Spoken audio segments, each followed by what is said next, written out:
before the grand temples and statues, before the prayers and offerings. Bastet was merely a kitten, an ordinary creature, though all creatures hold their own magic, born under the full moon's glow in the quiet shadows of the Nile. In those ancient days and nights, long, long ago, Egypt was ruled by the old gods, their powers vast and formidable, shaping the world with their will. Bastet's story begins humbly, far from the splendor of thrones and temples. She was born in the hidden grasses by the river, her mother a simple temple cat who hunted small creatures in the night. Bastet was the smallest of her litter, a sleek black kitten with eyes as bright and twinkly as the stars above. From the moment she could open her eyes and feel the pulse of the world around her, there was something different about her. She was curious and fearless, exploring her surroundings with a boldness that belied her size. She would slip through the reeds and hide by the river's edge, watching the great crocodiles as they drifted lazily.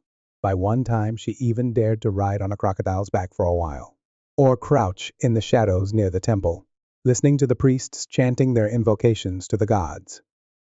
Yet, despite her brave heart, she was after all but a kitten, a fluffy, beautiful, cutesy kitten.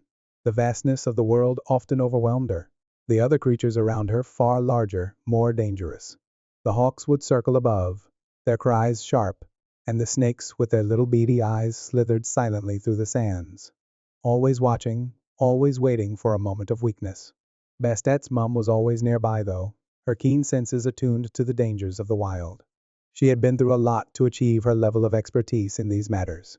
In her jaws she would carry little Bastet to safety, by the scruff of the neck, when danger approached, and the little black kitten would feel the warm comfort of her mother's presence, a reminder that even the smallest creature had protection if they were cared for, as every single creature should be. As the months passed, Bastet grew stronger and more cunning. She learned the ways of the hunt, how to move silently through the reeds and pounce with precision. But she also felt a pull, something deep within her, calling her toward the temple where the humans gathered. Her brothers and sisters stayed near the river, content with a life of wild cats. But Bastet would often venture close to the priests and their offerings, drawn to the scent of incense and the rhythmic hum of their voices. She enjoyed hearing chants, and would often get a buzz from this, going into a deep meditative state. It was on one typically beautiful night, under the silvery gaze of the full moon, that Bastet's destiny began to change. She had crept into the temple, silent as a shadow, and settled herself near the altar, where a young priestess was offering prayers to the gods. The priestess was not much more than a girl, and her hands trembled as she lit the sacred flame. Bastet watched her with keen eyes, sensing the girl's nervousness, the weight of the sacred duty that had been placed upon her. A sudden gust of wind blew through the temple, extinguishing the flame in an instant. The girl gasped, her eyes wide with fear, for the flame was meant to burn through the night as a symbol of the gods' presence. To lose it was an ill omen, a sign of their displeasure. Desperate, the girl fumbled to reignite the fire, but her hands shook too much. Perhaps she had sweaty palms, and the flint slipped from her fingers. Bastet, moved by an instinct she could not fully understand, leapt onto the altar. The girl froze, her wide eyes meeting the gaze of the sleek black cat. For a long moment, neither of them moved. Then, without breaking eye contact, Bastet reached out with her paw, gently tipping the small bowl of sacred oil onto the unlit wick. As the oil touched the wick, it sparked back to life, and the flame was reborn. The priestess gasped in awe, her fear melting into wonder as she looked at the fluffy baby, now bathed in the warm glow of the sacred flame. It would have been a beautiful photograph, had cameras been invented then. She whispered a prayer of thanks, her voice trembling with gratitude, and from that moment on, she spoke of the divine cat who had saved her. Word of the miraculous cat spread through the temple, and soon through the city. Priests began to seek out the small black creature, offering her bowls of milk and pieces of fresh fish as tributes. Bastet, who had once roamed the reeds in obscurity, was now a favored presence within the temple. She would wander through the sacred halls with a quiet grace, her golden eyes watching over the offerings and the prayers, her presence a comfort to the priests and priestesses, who now regarded her as a symbol of the divine. As Bastet grew and grew she did, in more ways than one, for now as a goddess she had immortality. So too did her influence. The humans began to speak of her not as a mere cat, and most certainly not as a meerkat, but as something more, an embodiment of protection, a guardian of home and hearth. She was not like the other gods, with their thunderous power and fearsome wrath. No, Bastet's strength lay in her quiet watchfulness, her ability to protect the vulnerable, to soothe the anxious heart.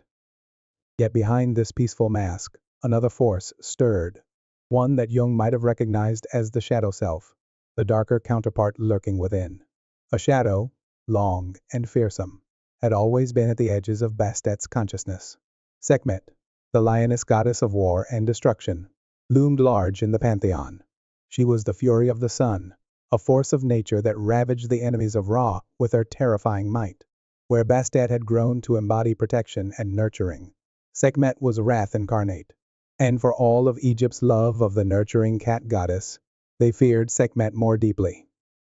For Bastet, Sekhmet was both an older sister and a distant mirror, a goddess of the same feline lineage, but a creature of a far more fearsome aspect. It was said that in the earliest days of creation, the two had been one, a single goddess with the dual nature of nurturing and destruction. But as the world grew more complex, and the needs of Egypt's people became distinct, so too did their divine protectress split, each sister taking on a distinct role. Bastet, the protector and healer, and Sekhmet, the warrior and executioner. But the bond between them had never fully broken. Bastet could feel the pull of Sekhmet's rage deep within her own heart, a distant echo of the power that their people called upon in times of war. And in moments of great crisis, when Egypt faced threats beyond the reach of diplomacy or protection, even Bastet herself had called on Sekhmet's fury. During a time of great unrest, when invaders threatened Egypt's borders, Ra called upon Sekhmet to unleash her wrath. Bastet, then still a growing force among the gods, stood in the shadow of her sister as Sekhmet's rage was unleashed. The devastation was terrible. Crops burned, rivers turned red with blood, and the invaders were wiped from the land. But Sekhmet's fury did not end with the enemies of Egypt. Once awakened, her bloodlust was insatiable, and she began to turn on the people she had been sent to protect. Bastet, witnessing the carnage, knew she had to act. She could not match her sister's ferocity with force. Such a battle would tear Egypt apart, but she could outwit her.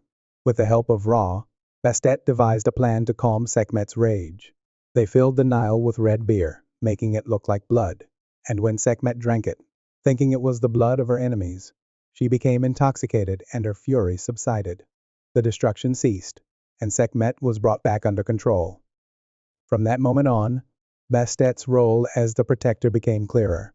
While Sekhmet would always be called upon in times of war, it was Bastet who held the balance, who soothed the wounds left in the wake of Sekhmet's destruction. She became the goddess who would heal, who would protect, and who would ensure that the fury of the gods did not consume their people. The two goddesses remained forever linked, their fates intertwined. Sekhmet, the lioness, the destroyer. Bastet, the cat, the protector. Together, they represented the full spectrum of divine power, destruction and creation, rage and protection, chaos and balance. Make a nice movie, yes? This story was nearly forgotten by time, tucked away in the ancient sands. But some stories never truly disappear. They linger in whispers, waiting for the right moment to resurface.